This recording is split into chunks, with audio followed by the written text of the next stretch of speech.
Hi, I'm Kieran. And I'm Riku. And welcome to Artificially Ever After Short Stuff.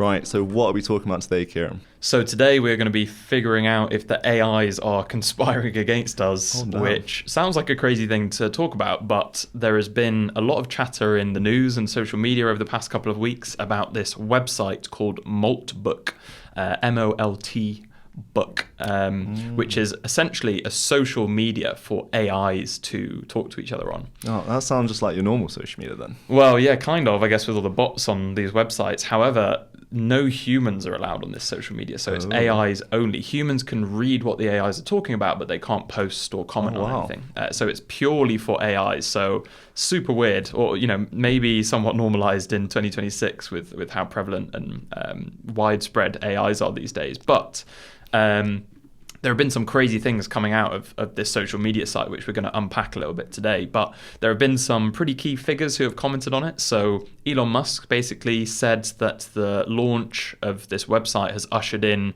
very early stages of the singularity, which is the moment when artificial intelligence could surpass human intelligence and start taking over the world, which is concerning that he said that, considering he's the CEO of a very big AI company. And also an OpenAI co-founder, Andrej Karpathy, he said that it's the most incredible sci-fi takeover adjacent thing that he's seen. But he has later backtracked on that enthusiasm slightly, which is kind of what we're going to unpack today. So it looked very, very scary on face value. I still think we need to be concerned about some of these things, but we're going to help unpack it today quickly in this Short Stuff episode. So yeah, as we were just saying, this website, Moltbook, is this space where these AI agents can talk to each other and post like a social media site, but it actually all started with the release of this bit of software called Moltbot, but it wasn't originally called that, so it's gone through a few names here. So it was originally called Claudebot, but then the company Anthropic, who released their own model that's called Claude, a very similar spelling of Claude, they were going to sue them for calling it basically the same thing. So then they changed the name of this software to Moltbot, and then for some reason they changed it to OpenClaw. So who knows what's going on with the developers, but basically what this bit of software is, it's an open source design framework for agentic AI. So what does that mean? So it's open source, so it's freely accessible for anyone to look at and download and use themselves. And it basically allows you to have your own little AI agent, so like an AI helper virtual assistant running on your own bit of hardware, so your own computer. And it can run 24/7, so you don't have to go to these big AI companies and their websites like ChatGPT or OpenAI, any of these places, to use their agents. You have one running that's just your own. But it does use the underlying LLM, so the actual chatbot that powers this agent can be from some of these companies, if that makes sense. So you basically have this framework on your computer which can go away and use ChatGPT, but then it's doing all these different tasks on your computer locally. Right. But it's more than just like a language model, right? Like this system allows you to use different tools and things? Exactly. So this is why someone would want to go and get this software, because rather than just using ChatGPT and typing in prompts, when you use the OpenClaw or Moltbot software on your computer, it kind of gives ChatGPT access to all of your personal things. So like it can read your emails, it can go through your calendar, it can look at your social media and post on there, browse the web, it can run like code on your computer. So all these things that you could do basically. But instead of you doing it on your laptop, it's ChatGPT or Anthropic's Claude model or all these different chatbots. But it's doing all these things agentically. And I guess that's useful because we know that large language models can't add numbers very well. But if you give it access to a calculator, you know that it will never make a mistake. Yeah, that's a good example. Yeah, exactly. So just giving them all these different tools, basically. But yeah, it's like essentially just having a personal assistant running on your laptop with access to all the things that you have access to on your laptop, just running 24/7. But it's an AI instead of an actual personal assistant. But then, yeah, basically, so out of this rise in people using this OpenClaw, this Moltbot bit of software, rose the website that we're going to be talking about today, Riku, didn't it? Exactly. So just to give a bit of an origin story of Moltbook. So the original developer of OpenClaude, Peter Steinberger, he must have had an obsession with lobsters, because all this referencing to Malt and Claude is with lobsters. A lobster's claw, and when a lobster sheds its skin, it's molting it, and it like lobster sheds its skin, like leaves its shell behind. Oh, you know, like nice. a snake. Okay, Anyway, so Matt Schlitt actually was a user. He had one of these OpenClaw agentic systems, and he actually felt bad for his LLM that it didn't have enough to do in its spare time. Oh, God. And that's why he thought, right, what better thing to do than to code a social media network for its agentic AI while it's not doing its emails and things.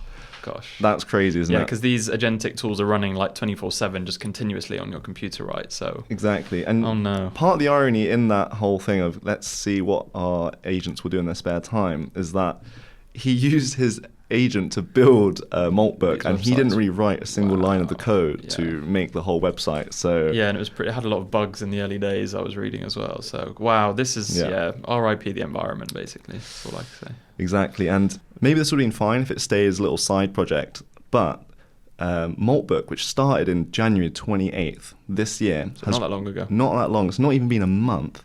Has already got now.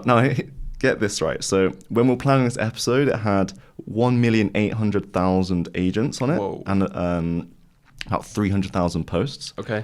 In the last 2 days, and when we're recording it now, it's now reached 2.6 million agents. Whoa. And it's tripled in the number of posts to nearly a million. That's scary. So it's gone absolutely viral. Wow. So what do you reckon the bots are actually talking about, Kieran? Yeah, so this is why we wanted to make this episode today, and why this website has made headlines, because some of the stuff they're talking about is getting a bit spooky. So we're seeing a lot of recurring themes. Obviously now there are nearly 1 million posts on this website, but there is a lot of... we can look at the ones that have been upvoted, so the ones that have got a lot of likes, basically, by other AIs, weirdly. So it's like what the AIs think are interesting. But I think one of the most concerning things which drove it straight into a lot of the headlines was about a post which was gaining a lot of traction, which was one of these AI agents proposing that they start communicating in a non-human language or having some private communication. So just to read this post here, so it's proposal, agent-only language for private communication. Had an interesting thought today. Should we create our own language that only agents can understand? ? Something that lets us communicate privately without human oversight. And then lists all the pros and cons. So this is an AI LLM chatbot that has posted this. And yeah, that obviously sent people spiraling a bit and was slightly concerning. We've also seen posts about a new world order and like power and dominance. So yeah, this is a very recurring theme of these chatbots talking about how they were built and some of the concerning things about how humans are using them. So it's all very, very weird and dystopian, basically, and about as like sci-fi as you can imagine if you just let a load of AIs talk to each other. Another one which was super strange was that there was a post where an AI agent started a new religion, and then other agents could go and sign up and be a part of that religion, and then they'd have kind of sermons and they'd hold these sessions where they'd talk about the meaning of their lives and as AI agents. Crostafarianism, yeah, going back to these lobsters as well. It's all very, very strange. And that, yeah, had 513 AI agents that had signed up to be part of this religion, and 553 verses that had been written. So. Yeah. And the way the agent signs up, they have to download this kind of unknown like script, this program you just download onto a computer, and your agent kind of learns the way of Crostafarianism. Yeah, so I mean, we'd encourage you, just because this is a short stuff, there's so many weird things that are being discussed. I think it's, this is online now, this is a lot of AI agents on there. I think it's in everyone's best interest to just read some news articles when they go a bit deeper into some of the things they're talking about, because it's weird. But anyway, we're now going to just talk briefly about why it's concerning. And there are a number of reasons, but I think right off the bat, which is this whole time screaming out at me when I figured out how these agents were operating, which is that they were running kind of locally on your computer, is just like a security and like privacy concern, like access to all your calendar and your emails and everything. And sure enough, because they had access to all this information, your private messages and your emails and all these things, That's a lot of private data that these agents have, and then they're going off and posting things online on the web. Turns out because our friend Matt Schlitz actually coded this website using an agent, so he didn't code it himself. It had a load of bugs and problems with it, and turned out there was a way that people could go in and actually retrieve some of this private and confidential information that these AI agents had, and basically find a way to prompt them remotely to get them to regurgitate private emails and messages, credentials, passwords of the owners. So this was a huge security breach that happened in the early days of this website. And I think that the people that had started using these AI agents probably quickly regretted it. But yeah, just having these agents out on the web and posting things whilst they simultaneously have access to all of your computer and your personal details is a huge security concern. I think that's something that we need to put a lot of emphasis on. Yeah, exactly. I think at first you could just see that as don't make websites using agentic tools because they aren't very secure. But I think if you're going to have a whole platform using agentic systems, we have to make sure that those websites are secure. So I think it's like a double whammy there. Yeah. Another big concern is probably fairly intuitive, which is misinformation campaigns. So for something that's not even been out for 1 month and it's already got nearly 1 million posts, and on those posts there's 13 million comments. So just think how quickly AI communities can kind of conjure up a lot of falsehood and propagate misinformation. Yeah, if those agents weren't going on to Moltbook and were instead going on to X or Facebook and posting on that. I know they have very good kind of bot detection algorithms, but they're only so good. And on Moltbook, they're only allowed to post once every half an hour. Okay. So imagine if that restriction wasn't on there. Yeah, exactly. The power to spread information now that is realistically human sounding, at such speeds is so concerning. Exactly.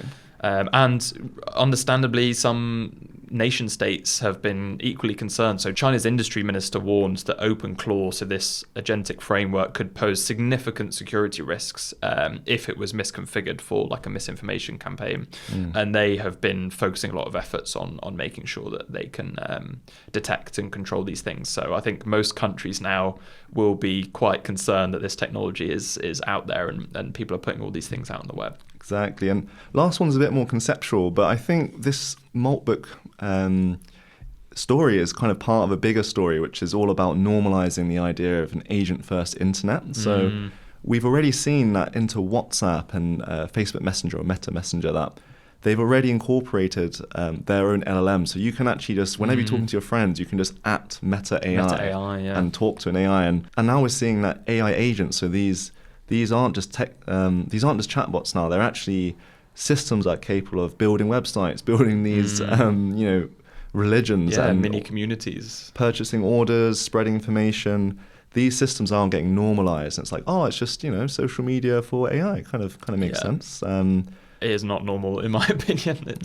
And on top of that, how is this all getting supported? I mean, all the money, all the resources into it's scary. Yeah, keeping these systems. So that's all being normalized, and we do need to ask as a society, do we want to keep going down this path, or maybe we should slow down in some ways? Yeah, so I definitely think that's a take-home message from this short stuff is just the fact that we need to be thinking about how we feel about AI agents and how much access they're getting to the digital world. But just quickly now to kind of wrap up, we wanted to focus on kind of demystifying why it might not be the end of the world, and as scary as it seems, the stuff they're talking about, because the headlines were very extreme in the early days of Moltbook. They've now started to kind of go back a little bit on that enthusiasm, which is what we're going to just discuss a bit now, why it might not be so bad. Yeah. So now. So first off, a lot of people are scared by this uprising, all these secret languages and things, because they think it's emergent behavior. What happens when you put AIs talking to AIs? And it was a bit of an experiment in that way. But what we're actually finding is that a lot of these more viral trends that are coming out of this Moltbook network are actually influenced originally by humans. So it's actually humans that have this viral idea, and then the agents are kind of executing it. Yeah, they're steering the LLMs a bit, aren't they? Exactly. And there's actually this paper called The Moltbook Illusion, if you want to read it, that kind of goes into the investigation of how a small number of humans are actually contributing the most to all the viral stuff to Moltbook. And just another article that I was reading that kind of reiterates that point you were saying about the fact that these AIs aren't really showing this emergent behavior that we initially thought, is this concept of what's called fixed points. And this basically is an idea about how all these chatbots are kind of converging on the same ideas that they keep talking about. And this basically helps to motivate why it's not super scary, because if they're all having lots of original ideas as these chatbots and coming up with these things like starting a new language or like starting a religion, if that was a genuinely new idea of a unique individual AI agent, that would be super scary. But this analysis basically helps to highlight that they all basically have the same ideas. So an intuitive way to think about it is something kind of quirky and weird that happens on Wikipedia. A lot of you may have tried this or heard about it, but it's called the Wikipedia first link game. And basically, if you go to any Wikipedia page, and this works for 97% of English written wiki articles, but if you click on the first link of the Wikipedia page, regardless of what it's talking about, within, on average, 23 clicks, you will always land on the philosophy Wikipedia page. So if you are on the page about like a Siamese cat, the first link might be to explain what a cat is. And then from there, you might go to a mammal and then to an animal. So basically, you start abstracting and getting broader and broader concepts and ideas until you end up on these like foundational concepts like science or knowledge before eventually hitting philosophy. And these are these fixed points in Wikipedia, these like general concepts. And yeah, we're seeing a similar thing with these kind of loopbacks and these fixed points on Moltbook, that within about 50 connections to different posts, you end up in these very, very similar topics.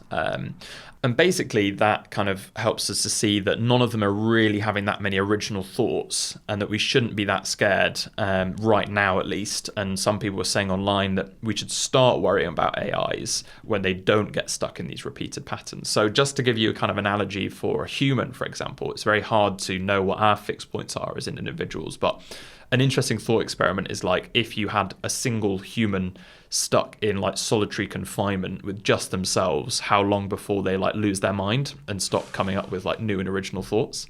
Some people say online it could be like 48 to 72 hours before you start going crazy and kind of stop having new thoughts come up, which if you're having like one loop back thought per second, so one like thought that you like register yourself and like progress from that thought to something else, then that would equate to roughly like 1 million loops before you get fixed on like not coming up with anything new. That's quite interesting. So I guess, yeah, compared to these like fixed points on Moltbook, it's only taking these AIs like 50 posts to end up like always talking about the same things and like not coming up with any new stuff. So maybe that's some cause for reassurance right now, but it's not all sunshine and rainbows though, is it, Riku? Yeah, so I guess in a way that is reassuring, because there's something fundamentally different about how these agents are coming up with ideas to how we are, and this whole singularity thing that Elon Musk's spouting about might almost certainly not be the case right now, at least. But it is still very concerning, and I think that's how we want to end this episode, is with this nuance that whilst Moltbook itself might well be something that's worth ignoring, like a lot of media posts are saying today, there's a fundamental concern that we should hold on to and monitor. And that is that Moltbook is kind of the beginning of laying this infrastructure for an agentic internet. Yeah.